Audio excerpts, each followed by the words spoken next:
ದೇಶಕ್ಕೆ ಯೋಧ, ನಾಡಿಗೆ ರೈತ, ಬಾಳಿಗೆ ಗುರು ಒಬ್ಬ ತಾನೆ.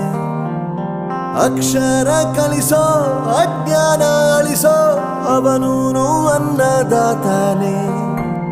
ತಪ್ಪು ಸರಿಯ ತಿದ್ದಿ ತಿಳಿ ಹೇಳಿ ಸಮಬುದ್ಧಿ, ನಮ್ಮ ಚಿತ್ತ ಶುದ್ಧಿಯಾಗೋ ಹಾದಿ.